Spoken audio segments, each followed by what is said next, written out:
Okay, I'm gonna give y'all a spooky warning. It's gonna get a little spooky. We have videos that scare Japan, and I mean the country of Japan.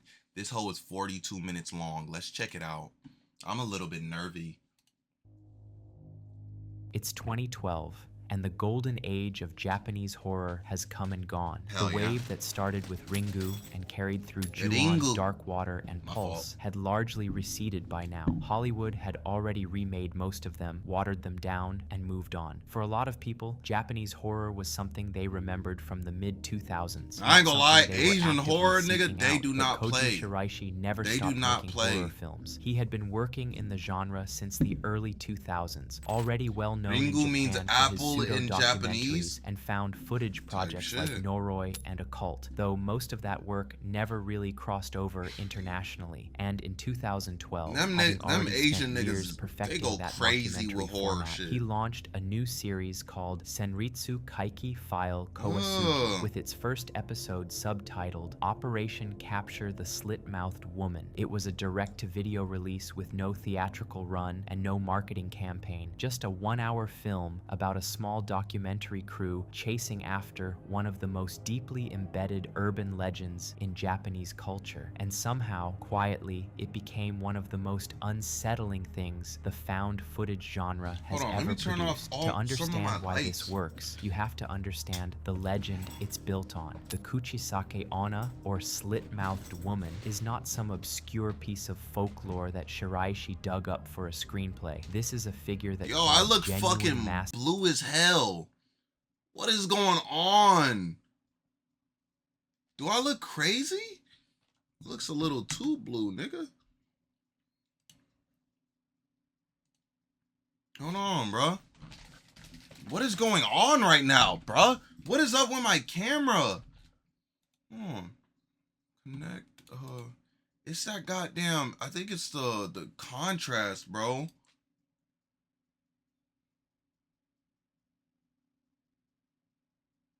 No, it's not the contrast. It's definitely the saturation.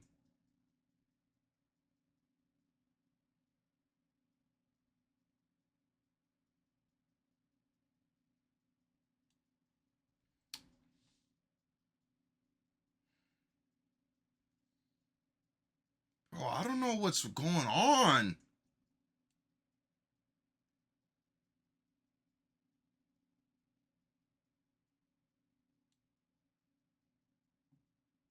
Hold on.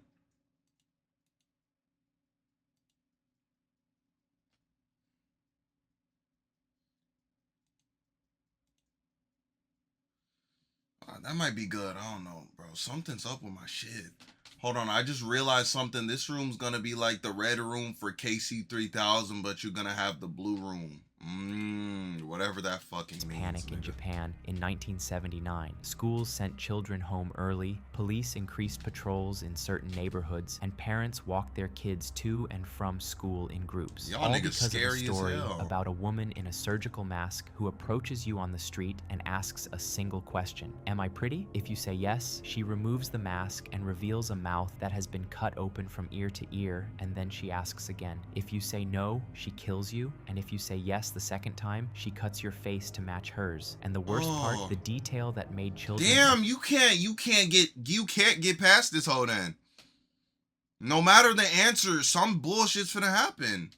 across the country lose sleep is that she can run faster than you and there is no outrunning her. That last part is important because it's one of the first things Shiraishi zeroes in on. The film opens by introducing us to a 3-person documentary crew. There's the director, Kudo, who is loud, aggressive, and completely fixated on turning whatever they find into a profitable cuz that's what we DVD doing. We release. doing There's videos. Ichikawa, his assistant. We doing who is videos. measured, We watching this skeptical, video. and clearly the more rational of the two. And then there's Tashiro, the cameraman, who mostly stays behind the lens. Kudo presents the crew with a piece of footage sent to them by 2 young men, Yano and Kitamura, who claim to have encountered a strange woman in their neighborhood. The footage is shaky and chaotic and hard to make out clearly, but there she is, a tall figure in a trench coat, long horrible hair, a white cameraman. mask covering her face, and Bro, she is I don't know moving why it disturbingly looks fast. blue as The 2 hell in men my filming room, her nigga. panic and run, and the footage cuts out shortly after. mean, it's Ichikawa usually watches this blue. this and immediately identifies emphasize the visual similarities to the Kuchisake Onna, the trench coat, the mask, the long hair, but she doesn't buy it. She thinks the woman is either someone experiencing a mental health crisis or someone deliberately dressing up to frighten people, which is a reasonable take. Kudo, Yeah. on the other hand, doesn't care what she is because Oh, all he shit. sees is a story that sells. He announces that their mission is to capture the slit-mouthed woman, Y'all and niggas Ichikawa's crazy, bro. face says everything it needs to. Once the crew arrives at the location from the footage, they meet Yano and Kitamura and begin recreating the events by timing themselves running the same route the masked woman ran. Even Kitamura, who claims to have been a track athlete in high school, is nowhere close to matching her speed. Side by Nigga, he side, is the not comparison fast. is not subtle. The woman in the original footage covers the same ground in roughly half the time. Then they walk the path she would have needed to take to appear where she did in the video, a route that loops around several blocks with no shortcuts and no connecting alleyways. And the math just doesn't work because there is no way a person could have covered that distance in the time shown on camera. Ichikawa still isn't convinced and suggests that maybe there were two people dressed identically working together to stage the whole thing. So The they're others basically ask the obvious saying, follow-up, ain't no why way would she that anyone go fast, through the nigga? trouble of doing that? And she doesn't have a good answer. From here, the film shifts into Hey, his an fucking investigative jacket is mode clean that as hell, by the way.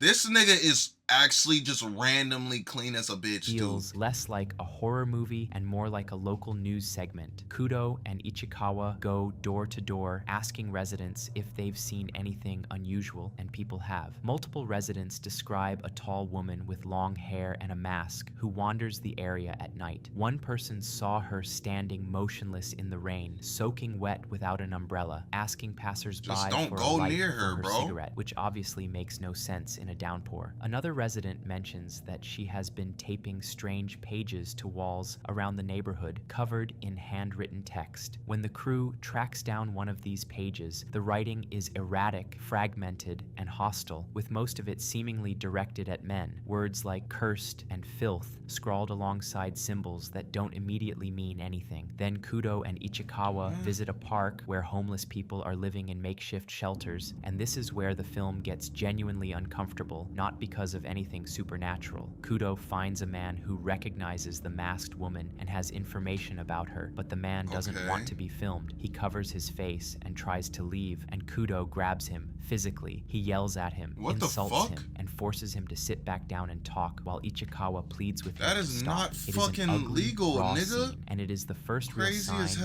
hell. Kudo is not just a loud personality, that there is something deeply wrong with the way he treats people. The Yeah, homeless you man, need to get once he caught calms by that down, girl, tells bro. them that the masked woman lived in the encampment for about a week or 10 days. During that Fucking time, crazy, 3 other nigga. people disappeared, leaving behind I ain't all gonna lie, their no belongings, niggas just their animals, dragging me everything. around She like got that, into an nigga. We altercation boxing. with one of the remaining Fuck is you residents. doing? A physical fight that ended with her slashing someone across the back with a blade, and then she ran, and the man confirms it. She was impossibly fast. The person she cut later took his own life at the camp, hanging himself from a water faucet, and wrapped around the man's Oh my wrist is God. a strange braided object, something the masked woman had been handing out to people in the area, calling them protective amulets. The investigation takes a turn when Kudo and Ichikawa bring the amulet to a folklorist, an academic who identifies the braiding technique as belonging to a specific and obscure lineage of practitioners tied to a form of Japanese folk sorcery. He tells them that whoever made this object has real knowledge of the craft, the kind of knowledge that very few people possess, and that the purpose of the object is not protection at all. It's a summoning device meant to draw something toward the wearer. This Oh, leads them to a shit. woman named Inui, the last remaining practitioner of this particular tradition. The meeting with Inui starts calmly enough but derails fast. She refuses to identify the masked woman from the photograph and then abruptly shifts the conversation to Kudo's childhood, telling him something painful happened to him when he was young. He deflects, Okay. but she's right. Later, he'll admit that both of his parents were murdered when he was a child and that the killer was never found. Inui eventually gives up a name, Taki Misako, a woman who was once loosely connected to the Inui clan, who became obsessed with Inui's younger brother, and who was ultimately cursed and driven out of the community by Inui herself. The brother later died, You and hold Inui him. insists it was a natural illness, though others apparently believe otherwise. When shown the amulet, Inui's demeanor changes entirely. She tells tells them flatly that whoever is wearing it will die, and she means it. Hey, These bro, I feel like somebody's finna jump out of the fucking darkness. I'm terrified, nigga. objects are not meant to be seen. They are supposed to be hidden on or near the target, and the target is never supposed to know they're there. Kudo asks Inui to use her abilities to locate Misako, and she agrees reluctantly after being paid. What follows is one of the most effectively disturbing sequences in the entire film. Inui begins some kind of ritual and becomes visibly distressed, and then something happens that the camera doesn't fully capture. There is What? screaming, Inui collapses, and Kudo, instead of helping her, starts shouting at her and demanding answers. It is another moment where Kudo reveals himself not as a protagonist you root for, but as someone willing to bulldoze through anyone Nigga. and anything to get what he wants. Is nobody Meanwhile, finna Yano box has been it? dealing Bro, with this his nigga own Kudo problems. is pissing Someone me has off. been knocking on his apartment door in the middle of the night, and no one is This ever nigga's there when cut he is checks. trash, He by sets the up way. cameras inside and outside his door to catch whoever is doing it, and what the cameras eventually record is not easy to watch. A figure standing outside his door, completely motionless, and then just gone. Kudo hatches a plan. He has Yano pretend to be Inui's dead brother, hoping to lure Misako into revealing herself, and it works What? in the worst possible This nigga way. keep on putting on fits after fit after fit. Y'all's lives are in danger. This nigga keep on getting clean as hell. The masked woman appears at Yano's door, and Yano, playing the part, tries to speak to her, but something goes badly wrong. The footage becomes chaotic. Kitamura stops responding, and the masked woman produces a blade. Kudo chases her through the streets in the dark and loses her completely. After this, Yano disappears, and no one can reach him. Kitamura uses a spare key to enter his apartment and finds nothing unusual except for 6 Oh my of those God. braided amulets arranged neatly on the floor. And then comes the final image, a brief, almost accidental glimpse of the thing that Misako has become. A figure with a head far too large for its body, tilted unnaturally to one side. The mouth no longer just split across the face, but running all the way down the neck. It is on screen for only a few seconds, and it is the Where? kind of image that Bro, what am I that thing right there? Oh my God. Nigga, you can barely see that hole. And then comes the final image, a brief, almost accidental glimpse of the thing that Misako has become. A figure with a head far too large for its body, tilted my God, unnaturally that's to scary one as hell. side. The mouth no longer just split across the face, but running all the way down the neck. It is on screen for only a few seconds, and it is the kind of That is image scary that as stays hell, with nigga. you I'm blocking long my after you fucking- turn the lights back Hell no, on. bro. What makes this film linger is not the monster at the end, but the slow, deliberate accumulation of things that feel wrong. The speed of the woman in the footage, the That's missing scary as homeless hell, people, bro. the amulets, the way Kudo treats everyone around him like obstacles to be removed. The film never tells you what to be afraid of, it just keeps placing things in front of you and letting you sit with them. Shiraishi understood something that a Kinda lot of wanna horror watch that filmmakers shit. miss entirely, that the scariest thing is not what you see, but what you gradually begin to suspect That's is true so and desperately facts, hope bro. isn't. No cap. Bro, scary shit is like the suspense, bro. Scariness is made from suspense, bro. It's not the jump scares, it's none of that. That suspense of thinking you're gonna get scared is the scariest part of anything.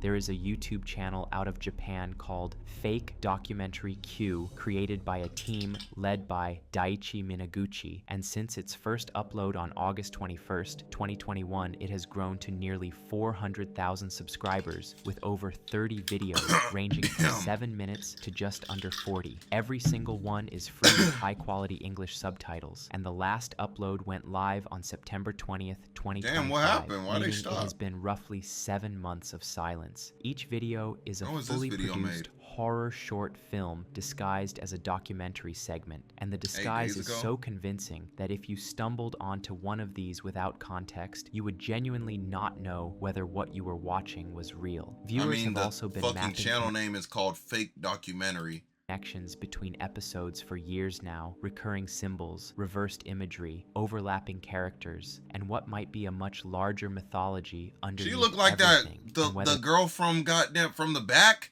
From the back, she looked like Alice in Borderland Usagi. characters, and what might be a much larger Usagi! mythology underneath everything, and whether that's intentional or just an audience reading too deep, is honestly part of what makes this channel impossible to stop thinking about. The best way to understand what this channel does is to look at where it started and where it ended up. The first upload, Cursed Video, runs about 18 minutes. Is Alice in A Borderland two-person fire? documentary Absolutely. crew is investigating I'm online surprised you rumors haven't watched from that around hoe. Yes, it's 2005 fire. to 2009 The third about a season kinda gets VHS mid, tape but that it's kills still anyone fire. who watches it. Standard Ringu territory, and the I show don't know knows which this one's better, because when they second or ask first a season, video I don't store know. clerk about the tape, he literally asks them if they're looking for the ring. I love that moment because it immediately tells you this series respects the audience enough to not pretend you've never heard of a cursed videotape before, and instead of dancing around the trope, it walks straight through it. The store manager shit. confirms the tape exists, and after 30 minutes of digging, pulls out a VHS with a handwritten sticker warning, "It will kill you," a sticker he wrote himself and admits to with a smile. And when they finally watch the tape,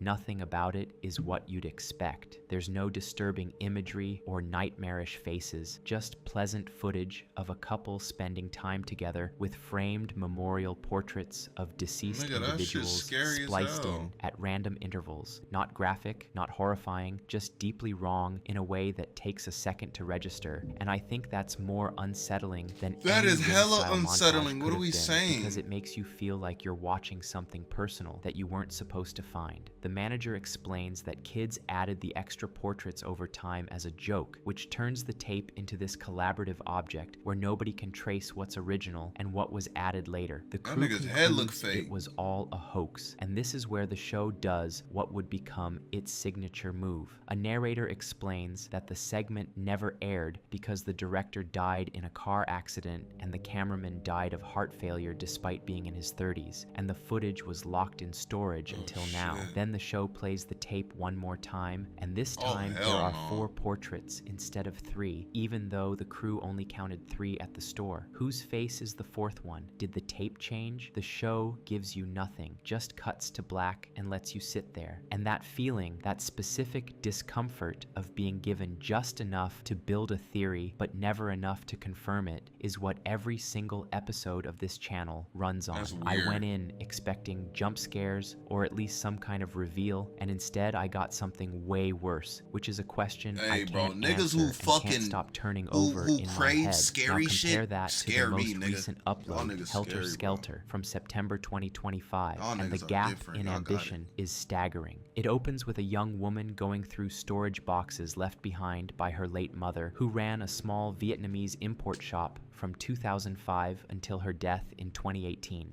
She pulls out a package wrapped in paper covered in Chinese characters, which makes no sense because the shop No cap, I need imported to from give me some Vietnam, men and the Uggs, package has even though never it's the been middle opened. of summer. Then she pulls out the store want some ledger men and Uggs. starts going through her mother's accounting. And this is where I realized this series had gotten significantly better since the first episode, because what follows is one of the most effective horror sequences I've seen, and there isn't a single supernatural element in it. Normal monthly supply costs for the shop were about 300,000 yen, but payments to something called VTC show transfers of 1.37 million, 1.74 million, and in 1 month, 3.53 million yen. And every single month after a VTC purchase, sales spike massively, with one example being a 1.74 million yen purchase, followed by over 7 million in sales. What is The a daughter just presents the VCT? numbers and lets them sit. And watching it, I felt this slow crawl of understanding that whatever her mother was buying was not merchandise, and the show trusted me to get there on my own without spelling it out. Turning a store ledger into something that makes your stomach drop is genuinely impressive filmmaking.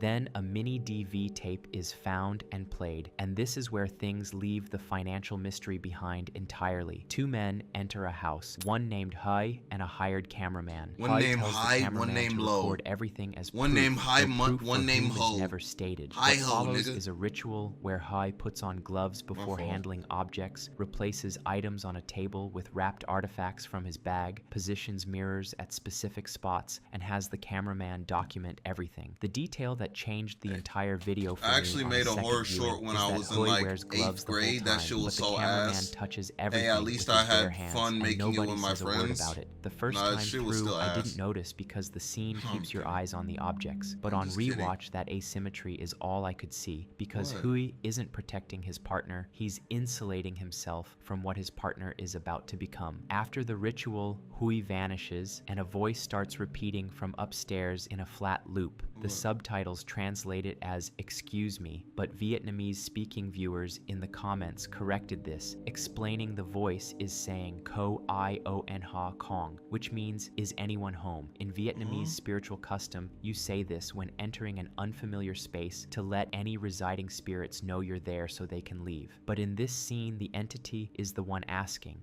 and the cameraman is the one who gets displaced. That inversion hit me harder than any jump scare That's in any scary horror as hell, film bro. I've watched this year because the logic of it Yo, is so clean. nigga, this jump scare would be mean as a bitch if they chose to put a jump scare, bro. On my mama, nigga. This so fucking camera cool at angle and the same like time. little Hui's switch, voice bro. returns, calm and completely unsurprised, guiding the cameraman to breathe slowly, step back, and hand over the camera. The cameraman screams, the camera changes hands, and he's gone. Before Hui leaves, the family portrait on the mantle has changed from smiling to either neutral or blacked out, and when he tilts the camera up to the upstairs window, I'm the scared. cameraman is now standing there, staring vacantly outward in the same posture as the figure that was in that window when they first arrived. The show doesn't acknowledge any of this. No music, no narration, just holds the shot for a few seconds and walks away, and I sat there genuinely unsure whether I'd just Bro, I'm seen what I shivering, thought I nigga. saw or if I Oh, was fuck reading with into that, it, bro. which is exactly the state of mind this series wants you in at all times. The daughter opens the wrapped package. Inside is a yellow backpack stained with what appears to be dried blood. Oh, She my has no mama, idea I'm what throwing it that is whole or way why if a her nigga mother paid ever a dares fortune to for it, fucking- and the video ends without a word of Ew, bro. explanation. The distance between cursed Her video mama, and Helter her mama was buying grail pieces, my nigga. That's what that shit was. She was buying grail pieces, bro. Fucking cursed objects. And nigga, she was buying Sukana's finger in that bitch, bro. What the fuck? She was bullshitting. That's what she was doing, Shelter my nigga. tells you everything about shit's how scary this as team hell. has grown. The first episode is a clever short with one clean twist, and the latest is a layered horror story running across That shit's financial scary mystery, as hell. ritual horror, and metaphysical nightmare at the same time, ending not on a twist, but on an image that makes you want to re-watch the entire channel from the beginning. The creators have clearly gotten sharper, layering accounting records, mini DV footage, Vietnamese spiritual customs, and visual details that only land on a second viewing. And the whole thing works because it never once tells you what to think. If you've never heard of this channel, the entire catalog is on YouTube right now with English subtitles, and it costs nothing. And if enough of you are interested, I would love to do a full deep dive on the individual episodes, so let me know in the comments if that's something you'd want to see. Nope, I'm good.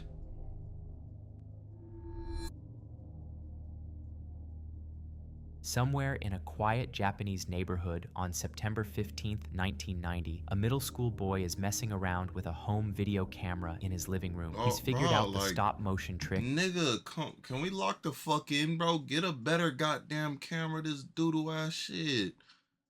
This horrible ass quality that already adds 10 times more scariness, nigga. Where you hit record, we strike doing? a pose, stop the tape, You're move to a crazy different as spot, hell. and hit record again. So when you play it back, it looks like you're teleporting around the room. The kind of thing every kid with a camcorder figured out I ain't eventually. gonna lie, that was me, bro. I was making fucking Lego stop motion videos, nigga. I was making goddamn stick figure animations, bro. I was locked in with that stop motion shit. His friend is standing in the next room, jumping and posing while the camera sits on a table, and the boy is toggling the record button on and off to get that choppy disappearing effect. Nobody is watching the viewfinder, and Hey, on my mama, nigga. Hey, chill. That shit's scary.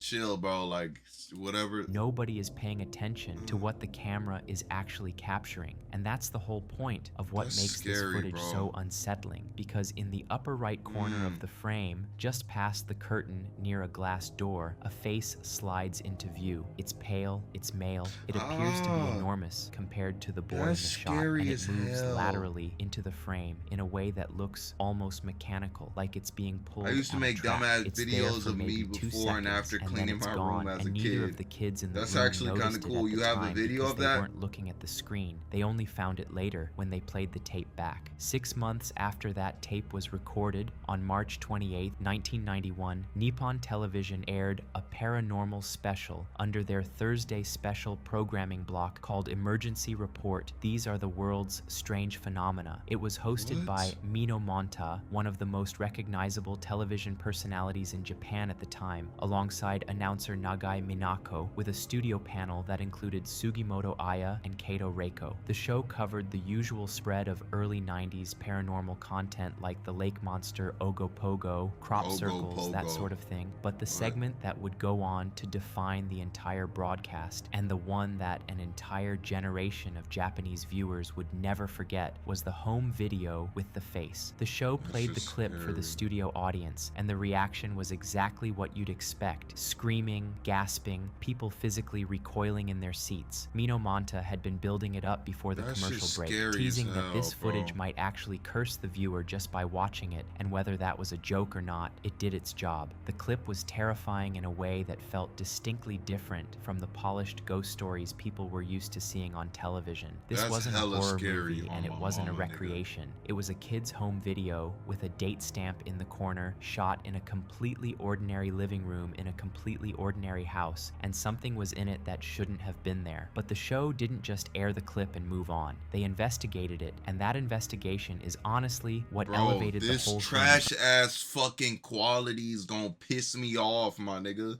Y'all trying to make this whole scary as fuck. from a creepy clip into Stop. something that stuck with people for decades. The production team brought the footage to a company called Piasu, which specialized in computer image analysis. This was 1991, so the tools were primitive by modern standards, but they ran the tape through everything they had. They isolated the face, compared its size to the boy's face in the shot, and found that the mysterious face was roughly 1.5 times larger than a normal human head at that distance. They adjusted the color grading across 30 different levels and mapped the lighting direction, confirming that the face was being lit by the same light source as the rest of the room, meaning it hadn't been composited or spliced in after the fact. Then they rendered a rudimentary 3-dimensional model. Alright, y'all.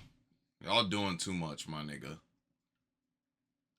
Like, y'all doing too much. Dead ass. Face based on brightness values, and found that it had genuine depth, a raised nose, contoured cheeks, and that below the neck there was nothing, just a face floating in space. Their conclusion was careful but definitive in its own way. The face was present in the room at the time of filming. It was 3-dimensional, it was not a composite or an Bro. edit, and they could not explain what it was. After that, the show's crew went to the house where the video had been filmed. It was a Where's- quiet residential home. in Where's an the little unremarkable boy, neighborhood. though? Nothing unusual about it in any way. They interviewed the boy who shot the footage, identified only as Akun to protect his identity, and he explained exactly what I described earlier. He'd been playing with the camera's stop motion function with his friend. He wasn't watching the screen, and he only discovered the face when he reviewed the tape afterward. Then they tried to recreate it. They tested every plausible explanation they could think of. First, they checked whether someone could have been standing outside the window at the right height, and found that you'd need a stepladder to get your face level with the spot where it appeared, and even then, a normal human face was far too small to match what was on the tape. Then they tested whether someone could have held up an enlarged photograph in front of the window, but the 3-dimensional analysis from Piasu ruled that out because the face had depth and contour that a flat image couldn't produce. Then they considered the most practical option, that the friend, identified as B. Kun, might have leaned out from behind a wall or a nearby mirror during the filming. The timing technically could have lined up since Bi-kun had been moving around between takes, but the issue was that if he'd leaned out Bro, that's naturally, scary his clothing as and body would hell. have been visible in the frame as well, and only a bare face appeared. To position yourself so that only your face was visible at that angle would have required an extremely awkward and deliberate posture. Oh, the that's kind you just would so absolutely remember scary, doing, even and with this Bi-kun said fake. he had no memory Can we of get it. off The this show's one, final bro? position was essentially that they could not Alright, debunk the footage. They couldn't prove it was paranormal either, but every practical explanation they tested fell short in one way or another. The face was too big, too three-dimensional, and too cleanly isolated from any body to be That's easily just explained scary, away. bro. What happened after that initial broadcast is interesting in its own right. The clip, which fans eventually nicknamed Kao NU, roughly meaning the face sliding in, was replayed on Japanese paranormal programming at least 3 more times over the following decade, appearing on both Nippon TV and TBS shows including Bro, USO y'all Japan niggas doing in the too early much, 2000s. Each time it resurfaced, it brought with it a new wave of viewers who were seeing it for the first time, and each time it hit just as hard. Internet forums in the mid-2000s would go on to debate. Yo, hey, whether look there at this might scary ass actually shit. be a Hey, second hey, look at this scary ass shit that's gonna give you nightmares for thousands of fucking hours, nigga. and different version of the Bro, footage that people calm will down, remember. bro. A kind of collective These niggas false doing memory, too or much. possibly a genuinely scary separate as clip hell. that was filmed under similar circumstances and has since been lost. That debate was never fully resolved, and it added an extra layer of unease to something That that is was already terrifying, deeply bro. uncomfortable to I don't watch. even wanna The look face at in the the screen, footage bro. was often compared by zooming to that viewers to nigga, the bro. Japanese actor Furuya Masato, though whether that resemblance means I'm anything blocking the or is screen, just a nigga. coincidence of lighting and angle is anyone's guess. What makes Kao NYU endure isn't the face itself, as unnerving as it is, but the context around it. The fact that it was filmed by accident, by a child who wasn't trying to capture anything, in a room where nothing was supposed to be Yes, happening, it's and that very when fucking professionals scary, sat down my and nigga. tried to figure out what went wrong, they couldn't. It's very fucking scary, my nigga. Absolutely. You're On so March 11, scary. I am, 2011, nigga. a magnitude got me. 9.0 earthquake struck off the Pacific coast of northeastern Sendai Japan Colony. and triggered Oh, a wall shit. of water that in Shout some out areas fucking reached JJK. nearly 40 meters in height. The tsunami Damn. hit harder and faster than anyone had predicted, and Oh in the my span of God. hours, entire cities along the Tohoku coastline were swallowed. Nearly 20,000 people lost their lives, and what most people don't fully process while watching the helicopter footage and the live news coverage is that the debris being carried through those streets, the rooftops spinning in that black water, the houses folding in on themselves, those are not empty structures. People were People are inside them. inside People who these believed hoes. their homes were strong enough to withstand the wave, or who simply didn't get the warning in time, Oh or my who had God. nowhere left to run. In the raw NHK broadcasts, you can see figures scrambling up hillsides and across rooftops as the water closes in behind them, and you know watching it that not all of them made it. The helicopter just hovers there, and the water just keeps coming, and it doesn't stop. It pushes through farmland and neighborhoods and highways, carrying cars and boats and entire buildings with it like they weigh nothing, and the anchors narrating the feed sound like they are struggling to comprehend what they are seeing as it happens in real time beneath them. But in the years that followed, people started noticing things in that footage that nobody had paid attention to at the time, and what began surfacing felt different from the usual paranormal clips because it wasn't staged or performed or submitted by an anonymous source. It was captured during live national broadcasts while the country watched its own coastline disappear. Probably the most analyzed clip of all came from a man on the ground named Kenichi Murakami, who was filming near the Okawa River in Kesanuma City as the water began to rise. Murakami knew the tsunami was coming and had started recording next to the river before seeking What? higher ground at a you nearby school's fucking emergency crazy? staircase. In his footage, something white and vaporous can be seen emerging from the floodwater near a small building. And at first, it does look like it could be gas escaping from a ruptured line, which was the initial explanation most people landed on. But instead of dispersing the way gas normally would, it gathers at one specific spot near the building and just stays there, clinging to the structure as if it has somewhere it wants to be. You can What? see what appears appears to be a tail of vapor still being sprayed out from the water, but the main mass of it stays fixed in place, and then it breaks away, climbs upward, and vanishes completely. Analysts who examined the footage ran what's known as a relief examination to determine whether something had been digitally superimposed over the video, and found no evidence of tampering, no hard edges, no pixelation, no signs of compositing, and the movement was some described bullshit, as no billowy cap. and organic. Out of rather all than of them, this is the artificial. biggest A second bullshit angle one. of the same building revealed that the roof had an overhang that extended beyond the walls, which could explain why the vapor appeared to slow down and collect in that area. But the fact that it gathered and held position and then climbed and disappeared was something that no one could fully account for. The second clip came from the live NHK helicopter coverage of the tsunami sweeping through Sendai. In the upper left portion of the frame, white transparent shapes can clearly be seen coming out of the water and disappearing into thin air, moving at a speed that doesn't match anything else in the shot. Some viewers pointed out that it could be flash evaporation from What a are we ruptured talking industrial about? tank, or steam being forced out of a collapsing structure, or a visual artifact from the broadcast compression. But what made the clip stick was how deliberate the movement looked, almost like something was gliding out of the wreckage and across the surface of the water before vanishing Where? Can y'all entirely. show me? And in that same broadcast, something dark appears directly in front of the helicopter camera and flies sharply to the left before Nigga, disappearing what the out of fuck frame is- in less than a second. It could be a bird or a piece of debris caught in the rotor wash, but its shape and trajectory didn't match any of those explanations the cleanly, is and the people nigga? dissected the clip frame by frame, adjusting contrast and brightness, trying to isolate exactly what it was. That And nigga neither side ever gone. settled the debate. But the accounts that really shook people didn't come from the footage at all. They came from the survivors, and they started appearing almost immediately after the water receded. In the city of Ishinomaki, one of the hardest hit areas in Miyagi Prefecture, a sociology student at Tohoku Gakuen University named Yuka Kudo interviewed more than 100 taxi drivers for her graduation thesis, asking each of them whether they had experienced anything unusual since the disaster. 7 of them told her stories that were remarkably similar. One driver described picking up a young woman near Ishinomaki Station in the early summer of 2011. She was wearing a heavy winter coat despite the warm weather and was soaking wet even though it hadn't rained in days, and she asked to be taken to the Minamihama district, an area that had been almost completely destroyed by the wave.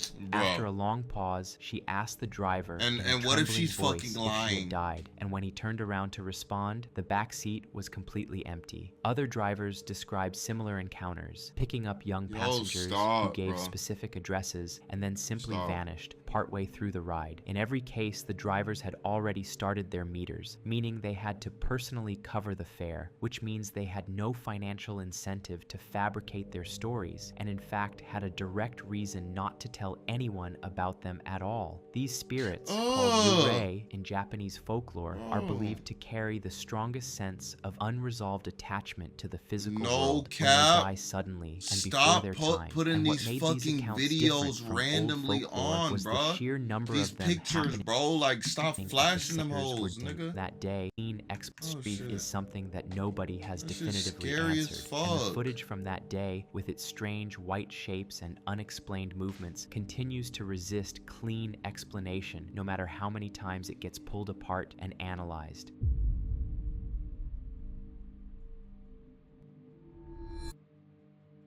Case 5.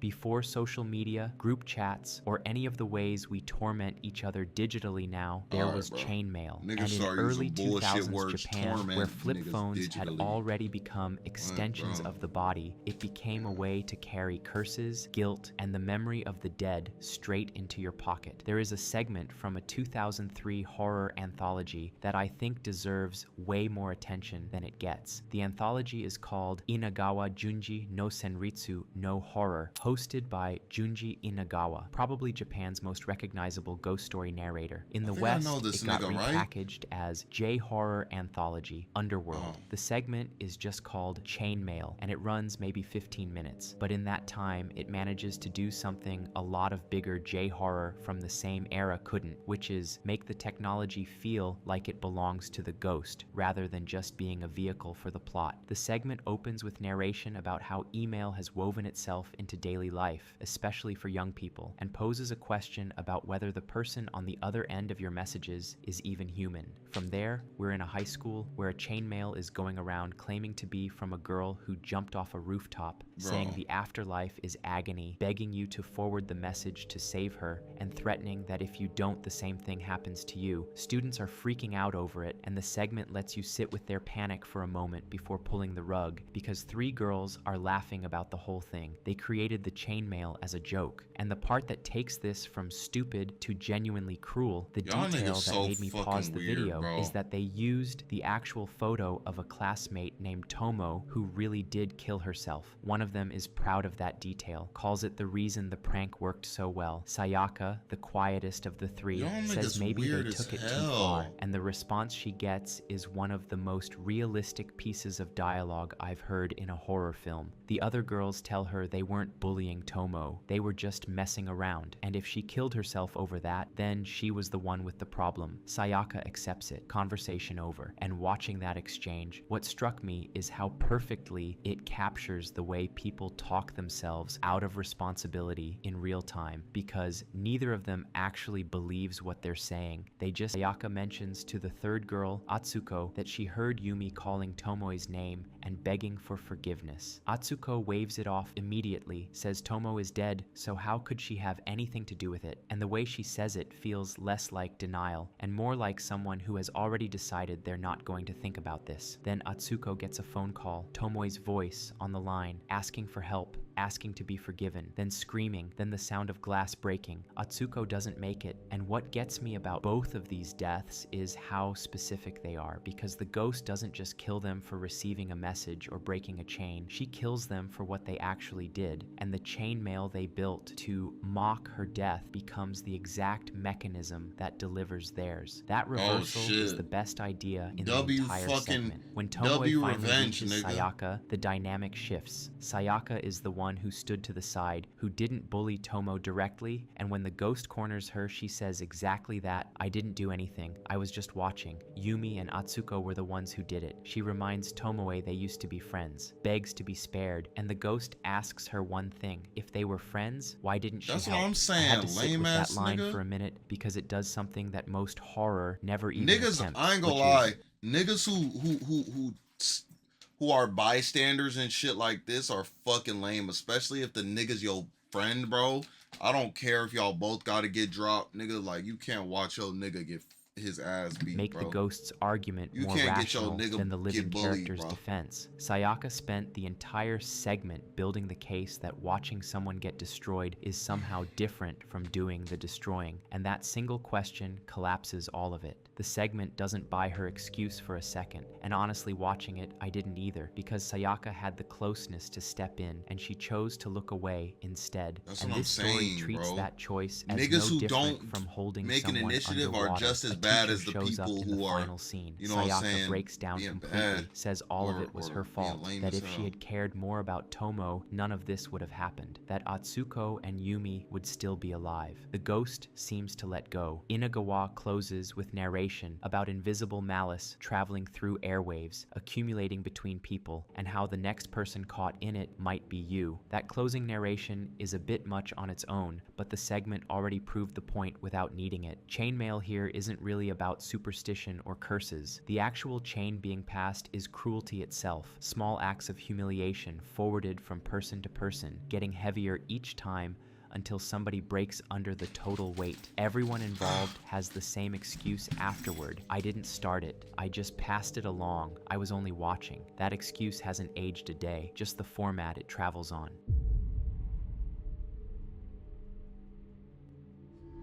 Another fucking case? Why are we still on cases? In 1986, a Japanese tissue company called Kleenex aired a television commercial that would go on to become one of the most persistently discussed pieces of cursed media on the entire internet. And the strange part is that the commercial itself is only about 30 seconds long. The ad shows a woman dressed entirely in white, sitting on what appears to be a bed of straw beside a toddler who has been painted red from head to toe, wearing a green wig and a single horn crown on the top of his head, made up to resemble an oni, which in Japanese folklore is a demon or ogre associated with violence and destruction. The two of them sit together while Kleenex brand tissues float and swirl around them in slow motion, and the whole thing is set to an a cappella rendition of a song called It's a Fine Day by Jane and Barton, sung in a soft, I ain't gonna sweet lie, that voice monkey looks that under scary as normal hell, nigga. circumstances would sound soothing, but in this context feels deeply wrong. Almost immediately after the commercial began airing, complaints started flooding into both the television stations and Kleenex directly. Viewers found the ad deeply unsettling in a way that was hard to articulate, with some claiming the song sounded like a German curse, and that the music seemed to change depending on what time of day the commercial aired. The volume of complaints was large enough that the commercial was pulled from broadcast entirely, which, under normal circumstances, would have been the end of it. But 20 years later, on May 23, 2006, someone uploaded the ad to YouTube and it went viral all over again, picking up millions of views and dragging with it a collection of urban legends that had apparently been building in the background for 2 decades. The rumors are dramatic. One claims that the entire film crew died in mysterious circumstances after the shoot, with the cameraman supposedly burning alive in a sauna due to a machine failure and the child actor being decapitated in a car accident. Another claims that the woman in white, an actress named Keiko Matsuzaka, fell pregnant shortly after filming and gave birth to a demon child, after which she suffered a mental breakdown, was committed to an institution, and eventually took her own life. A third rumor says the commercial Why is she even allowed to depending take her own life in a fucking mental institution? when or how you watch it, that the red oni turns blue if you rewind and replay the footage, or that watching it after midnight will cause you to lose your mind. And the fourth is the simplest, that watching the commercial at all will curse you. None of this is true. Keiko Matsuzaka is alive and well, has 2 children, has continued acting for decades, and Niggas just be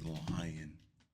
Niggas just be lying. Like, yo, that's the real problem. Humans just like to fucking lie, bro. appeared in a Japanese Like, television yo, drama just as weirdos, recently bro. as 2020, playing a cheerful housewife. The crew death stories have no verifiable source and have been repeatedly debunked. The color-changing claim has been tested by multiple people with no results, and obviously millions of people have now watched the commercial on YouTube without any reported consequences. But what I find interesting about this whole thing is that the urban legends, as fabricated as they are, exist because the commercial genuinely is unsettling in a way that feels almost accidental. It don't even the combination seem of a that toddler bad. painted to look like a folkloric demon, tissues floating through the air with no visible mechanism, a woman sitting motionless in white like a figure from a ghost story, and a lullaby-like vocal performance that feels too calm for what you're looking at. All of it creates this sense that you're watching something that wasn't meant to be seen, even though it was literally designed to sell tissues to as many people as possible. The gap between what the commercial is trying to do and what it actually makes you feel is where all the superstition comes from, because when something is that unsettling and nobody can fully explain why, people fill the silence with stories.